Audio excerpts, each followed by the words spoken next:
आज मैं आपके साथ शेयर करूंगी पाकिस्तान की बहुत ही ट्रेडिशनल और सबकी फेवरेट कड़ी पकोड़े की रेसिपी। पुराने तरीक़ों से अगर आप कड़ी पकोड़ा बनाएंगे तो उसमें घंटों लग जाते हैं, लेकिन आज मैं आपके साथ इतना शॉर्टकट तरीका शेयर करूंगी कि घंटों का काम मिनटों में हो जाएगा और आपकी जो कड़ी है वो बहुत ही ज़बरदस्त जायके और शक्ल रंग रूप के साथ तैयार होगी, और वो भी सिर्फ 10 से 15 मिनट में। बिस्मिल्लाहिर्रहमानिर्रहीम, अस्सलाम वालेकुम and welcome back to my YouTube channel. मैं हूं सिद्रा और आज हम बनाएंगे कड़ी पकोड़ा। चलें जी, रेसिपी शुरू कर लेते हैं। तो सबसे पहले हम कड़ी पकोड़े के साथ हमेशा सर्व करते हैं चावल। तो चावलों के लिए मैंने ले लिया है 2 कप के जितने चावल। बासमती राइस इस्तेमाल कर रही हूँ। चावल को भिगो देंगे। जब तक हम अपनी कड़ी बनाते हैं और कड़ी की प्रिपरेशन कर लेते हैं तब तक चावलों को अच्छी भिगाई मिल जाएगी और एंड में हम चावलों को बॉईल कर लेंगे।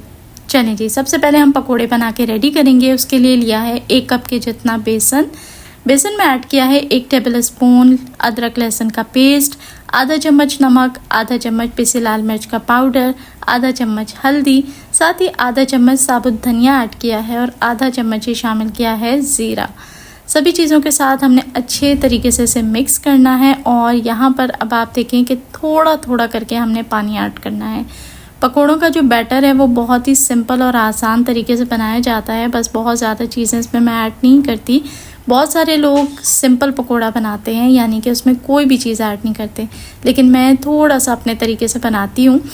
तो इसमें क्या क्या जाएगा आगे मैं आपके साथ शेयर करती हूँ, लेकिन सबसे पहले हमने मसाले ऐड करने के बाद बेसन की जो कंसिस्टेंसी है उसे सेट कर लेना है। तो इकट्ठा पानी कभी भी ऐड ना करें, थोड़ा थोड़ा करके पानी शामिल करें, साथ साथ मिक्स करते जाएं और कंसिस्टेंसी आप देख लें कुछ इस तरीके की है। अब इसके अंदर हमने एक बड़े या मीडियम साइज़ के प्याज को स्लाइसेस में काट लेना है और अच्छे से हाथों में मसल के ऐड करना है, ताकि सारा प्याज जो है वो एक जगह इकट्ठा ना हो जाए, बल्कि एक एक रेशा अलहदा हो जाए। साथ ही इसमें शामिल करेंगे मुट्ठी भर फ्रेश कटा हुआ बारीक हरा धनिया। और साथ ही मैं आपको ये बताती चलूँ कि जब मैं इसमें मसाले ऐड करी थी तो मैंने इसमें 1/4 चम्मच के जितना बेकिंग सोडा भी शामिल किया था। चलें जी, अच्छे तरीके से मिक्स कर लेते हैं। और अब देखें एक एक बारीक कटी हुई प्याज जो है वो अलहदा अलहदा नज़र आ रही है, कहीं भी इकट्ठा नहीं हो रही। और इस तरीके से अच्छे से मिक्स कर लें। उसके बाद जब हम इसका पकोड़ा बनाएंगे यानी कि उठाएंगे, तो अब आप चेक कर लें कि अच्छे तरीके से पकोड़ा फॉर्म हो रहा है या नहीं। अगर बैटर थोड़ा सा पतला लग रहा हो तो थोड़ा बेसन शामिल कर लें, और बहुत गाढ़ा हो तो थोड़ा पानी ऐड करके इसे अच्छे से एडजस्ट कर लें। चलें जी, पकोड़ों का बैटर रेडी हो चुका है। अब चलते हैं इसे फ्राई करने की तरफ। तो जिस तरीके से नॉर्मली हम पकोड़े बनाते हैं उसी तरीके से हम पकोड़े बना के रेडी करेंगे और थोड़ा थोड़ा बैटर लेते जाएं। मैं बहुत बड़े साइज़ के पकोड़े नहीं बनाती, तो छोटे पकोड़े बनाती हूँ नॉर्मल साइज़ के, तो बस उसी तरीके से हमने थोड़ा थोड़ा बैटर लेके ऐड करते जाना है। फ्लेम हम हमेशा की तरह मीडियम रखेंगे ताकि हमारे जो पकोड़े हैं वो अच्छे क्रिस्पी बन के रेडी हों। और अब आप पकोड़ों की शेप देख सकते हैं, मैं कुछ इसी किस्म की इरेगुलर शेप के पकोड़े बनाती हूँ। मुझे गोल गोल पकोड़े कड़ी में अच्छे नहीं लगते, तो प्याज की वजह से ये इस तरीके से क्रंची भी बन के रेडी होते हैं, क्रिस्पी रहते हैं और शेप भी इनकी बहुत ही खूबसूरत आ जाती है। चलें जी, एक तरफ से पकोड़े जब अच्छे से थोड़े से कलर पकड़ने लगें, क्रिस्पी हो जाएं, तो साइड को फ्लिप कर दें और बिल्कुल रेगुलर पकोड़ों की तरह ही हम इसको बना के फ्राई करते हैं। अब देखें इनका कलर अच्छा मज़ेदार सा लाल लाल सा हो गया है, खूबसूरत सा गोल्डन कलर आ जाए तो आपने पकोड़ों को उतार लेना है। सबसे पहले हम यही काम करेंगे कि चावलों को भिगो देंगे, क्योंकि जितनी 15-20 मिनट में हमारे चावलों की भिगाई का टाइम है उतनी देर में हम पकोड़े और कड़ी दोनों तैयार कर लेंगे। तो ये देखें, अब इसके बाद हमने पकोड़ों को रेडी कर लेना है और आखिर में हम कड़ी तैयार करेंगे, जो कि बहुत ही जल्दी से तैयार हो जाएगी। चलें जी, बाकी पकोड़े भी इसी तरीके से फ्राई करेंगे। पकोड़े हो गए हैं रेडी। अब चलते हैं कड़ी की प्रिपरेशन की तरफ। एक पतीले के अंदर शामिल किया है आधा कप के जितना कुकिंग ऑयल और इसके अंदर एक बड़े साइज की प्याज को बारीक बारीक स्लाइस करके शामिल करेंगे। प्याज को हमने ब्राउन बिल्कुल भी नहीं करना, हल्का सा सौते ही करेंगे। जब हल्की सी पिंक कलर की प्याज हो जाए, थोड़ी सॉफ्ट हो जाए, तो इसमें शामिल करेंगे 1 टेबल स्पून के जितना अदरक लहसुन का पेस्ट। अदरक लहसुन के पेस्ट के साथ भी हमने अच्छे से प्याज को फ्राई कर लेना है, ताकि प्याज के अंदर अदरक लहसुन के पेस्ट की अच्छी सी स्मेल आ जाए और बहुत ही मज़ेदार सा जायका उतर जाए। तब इसके अंदर हमने शामिल करना है टमाटर। तो टमाटर मैं 2 ऐड कर रही हूँ मीडियम साइज़ के, और स्लाइसेस में ऐड कर लिए हैं। और अच्छे तरीके से इसे मिक्स कर लें ताकि हमारा जो मसाला है वो इस स्टेज पे जले नहीं और अच्छे से हमारी कड़ी के अंदर थोड़ी सी टमाटरों की वजह से खटास भी आ जाए। आगे जाके मैं आपके साथ वो टिप्स भी शेयर करूँगी जो कड़ी में यूजुअली अमूमन लोग फॉलो नहीं करते, लेकिन अगर आप उसको तैयार कर लें उस तरीके से तो काम भी आसान होगा, साथ ही साथ कड़ी में वो जायका आएगा जिसके सभी दीवाने होते हैं। स्पाइसेस में जाएगा आधा चम्मच नमक, सुर्ख लाल मिर्च का पाउडर आधा चम्मच हल्दी और धनिया पाउडर शामिल किया है आधा चम्मच। साथ ही मैंने ज़ीरा भी ऐड कर दिया है 1/4 चम्मच। और अब सभी मसालों के साथ अच्छे से आपने मसाले को थोड़ा सा फ्राई कर लेना है, भून लेना है।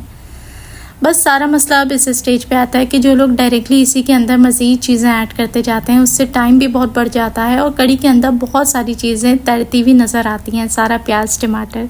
तो अब आपने क्या करना है, इस मसाले को फ्राई करके रखें एक तरफ जब तक हम कड़ी की लस्सी तैयार कर लेते हैं। आधा कप के जितना मैंने दही ले लिया है, इसके अंदर 2 टेबल स्पून ऐड करी हूँ बेसन और साथ ही 2 टेबल स्पून शामिल करेंगे कुकिंग ऑयल। आपने चीज़ों का रेशो एज इट इज़ रखना है, तभी आपकी कड़ी बहुत ही मज़ेदार तैयार होगी। 1 कप के जितना शामिल कर दिया है इसके अंदर पानी।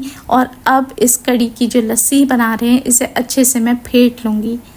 हैंड विस्क के थ्रू भी आप इसको फेंट सकते हैं और इस किस्म का कोई बीटर मौजूद हो तो उससे भी आप ज़बरदस्त सी कड़ी की लस्सी बना के तैयार कर सकते हैं। अब यहाँ आपको एक टिप देती चलूँ, बहुत सारे लोगों को अच्छी मज़ेदार खट्टी सी कड़ी पसंद आती है, तो उसके लिए क्या टिप है कि एक रात पहले ही ये जो लस्सी की फॉर्मेलेशन है ये आप करके फ्रिज में रख दें। अगले दिन कड़ी बनाएं तो दही थोड़ी सी खट्टी हो जाएगी तो कड़ी बहुत ही चटपटी और खट्टी सी बन के तैयार होगी, जो कि सबको बहुत पसंद आती है। और दूसरी टिप ये है कि हमने ये जो मसाला फ्राई कर लिया था, अब क्योंकि इसको भूनने में बहुत टाइम लग जाता और उसके बाद भी ये कड़ी की लस्सी के अंदर तैरते हुए ही प्याज नज़र आते, तो इसका टाइम बचाने का बहुत ही आसान सा तरीका है कि जग ब्लेंडर के अंदर आपने सारा मसाला ब्लेंड कर लेना है। चाहें तो मिक्सी जार में कर लें, जग ब्लेंडर में कर लें। मेरे पास ये हैंड ब्लेंडर मौजूद था तो इसके अंदर मैं ये सारा मसाला ब्लेंड कर लूँगी और 1 मिनट में जो हमारा कड़ी का सारा मसाला है वो ब्लेंड होके एक पेस्ट की फॉर्म में आ जाएगा। इससे क्या होता है कि जो हमारी कड़ी है वो बहुत ही स्मूथ बन के तैयार होती है और हमारी जो घंटों की बुनाइयों के काम है ना वो भी कुछ ही सेकंड्स में आसान हो जाते हैं। अब देखें, भून भून के भी हमने यही काम करना था कि इस मिक्सचर को स्मूथ करना था, फिर भी हम इतना स्मूथ नहीं कर पाते और टाइम और मेहनत काफ़ी लग जाती। इसलिए बस आपने फटाफट से कुछ ही सेकंड्स में जग के अंदर इसको ब्लेंड किया और वापस चूल्हे के ऊपर चढ़ा दिया। साथ ही जो हमने लस्सी बना के रखी थी वो इसके अंदर आपने शामिल कर देनी है और अच्छे तरीके से मिक्स कर लें। अब आप देखें कि ये मिक्सचर बस इसी स्टेज पे अच्छा सा स्मूथ हो चुका है। अब हमने सिर्फ इसको पकाना है ताकि जो बेसन का और दही का कच्चापन है वो निकल जाए और हमारी कड़ी बहुत अच्छी सी गाढ़ी सी बन के तैयार हो जाए। तो क्या करना है, अच्छे से मिक्स करने के बाद मैं उसी लस्सी वाले जग का जो खंगाल है वो इसके अंदर शामिल करूँगी। तकरीबन 1 कप के जितना पानी इसके अंदर मैंने शामिल किया है। अच्छे से मिक्स करके कवर करूँगी और अब कड़ी को हम पकने देंगे जब तकरीबन 7 से 8 मिनट तक अच्छे से हमारी कड़ी पक के गाढ़ी भी हो जाएगी और कच्चापन भी निकल जाएगा। तो जब तक कड़ी बनके तैयार हो रही है, चावल बहुत अच्छे से भीग चुके हैं तो आप इसको उबाल लेते हैं। खुशबूदार चावलों को उबालने के लिए पानी के अंदर शामिल करेंगे जायके के लिए नमक और कुछ खड़े गरम मसाले, साबुत काली मिर्चें, लौंग, तेज़पत्ता और थोड़ी सी इसमें दालचीनी की स्टिक्स मैंने शामिल कर दी हैं। बस यही कुछ मैं ऐड करूँगी ताकि हमारा पानी खुशबूदार हो जाए और चावल खुशबूदार और खिले खिले से उबल के रेडी हों। तो चावल हमारे उबल रहे हैं और चावलों को अगर आप चाहते हैं कि लंबा लंबा दाना हो, खिला खिला तैयार हो, तो एंड में एक चीज़ इसमें शामिल करेंगे। यहाँ देखें चावल जब तक पक रहे हैं हमारी कड़ी कितने अच्छे से पक रही है और तैयार हो रही है। तो जितना तेज़ी से इसमें बॉयल आ रहा है, जितनी तेज़ी से ये पक रही है, अब इसका कच्चापन निकल चुका है। जायकेदार, स्मूथ और सिल्की सी हमारी कड़ी रेडी हो चुकी है। तो बस जब हमारी कड़ी तैयार हो जाएगी तो अब हम इसे रखेंगे एक तरफ और इसमें लगाएंगे तड़का। चावल भी आप देख सकते हैं बहुत ही खिले खिले से अल्हम्दुलिल्लाह रेडी हो चुके हैं। एंड में इसके अंदर हमने सिर्फ एक चीज़ शामिल करनी है, वो है जी सफ़ेद सिरका। सिरका ऐड करने से चावल आपका टूटता नहीं है, लंबा हो जाता है और निखरा निखरा सा बन के रेडी होता है। तो हमेशा बॉयल राइस के अंदर थोड़ा सा सिरका ज़रूर शामिल करें। अगर सिरका ना हो तो इसकी जगह लेमन जूस का इस्तेमाल कर सकते हैं। चावलों को अब मैं कर लूँगी ड्रेन और कड़ी को मुकम्मल करने की तरफ चलते हैं। तो बस कड़ी हमारी इतनी गाढ़ी हो चुकी है जितना कि हमें चाहिए। तो इसके अंदर एंड में ऐड कर देंगे हम पकोड़े। अच्छे से मिक्स कर देंगे ताकि पकोड़े सारे कड़ी के अंदर अच्छे से डूब जाएं और कड़ी को सोख करके सॉफ्ट हो जाएं। बस यहाँ हमारी मज़ेदार सी कड़ी तैयार है। तो इसको सर्व कर लेते हैं और फिर लगाएंगे इस पर शानदार सा तड़का ताकि हमारी कड़ी तड़के वाली मुकम्मल हो जाए। तो थी ना आसान और शॉर्टकट सी रेसिपी, और ये जायके में इतनी बेहतरीन और मज़ेदार होती है कि चावलों के साथ खाने का तो मज़ा ही आ जाता है। चलिए जी, सर्व कर लिया कड़ी। अब लगाएंगे इसके ऊपर तड़का। डिश के ऊपर ही तड़का लगा रही हूँ, आप पतीली के अंदर भी लगा सकते हैं।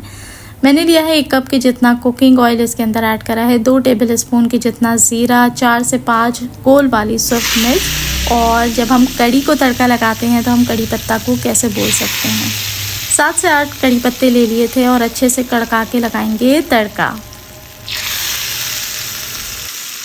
चलिए जनाब, तैयार है हमारी मज़ेदार सी ट्रेडिशनल बहुत ही टेस्टी कड़ी। और कड़ी पकोड़े के साथ हमने बॉयल राइस को सर्व करना है। तो चलें अब चलते हैं इसकी सर्विंग की तरफ। तो सादे खुशबूदार चावलों के साथ जब ये गर्मा गर्म पकोड़ा कड़ी आप सर्व करेंगे तो इंशाल्लाह खाने वाला देखते ही उसकी भूख बढ़ जाएगी। और सब आप इस रेसिपी को ज़रूर पसंद करेंगे क्योंकि इसके अंदर आपने कम टाइम के अंदर बेहतरीन चीज़ तैयार की है।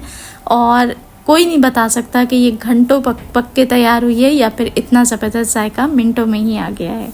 ज़रूर ट्राई करें। रेसिपी अच्छी लगे तो लाइक करके आगे फ्रेंड्स और फैमिली में ज़रूर शेयर करें, और चैनल पे नए हैं तो सब्सक्राइब कर लें। अपना रखें ढेरों ख्याल और मुझे दुआओं में याद रखें। देखने वाले सभी लोगों का बेहद शुक्रिया।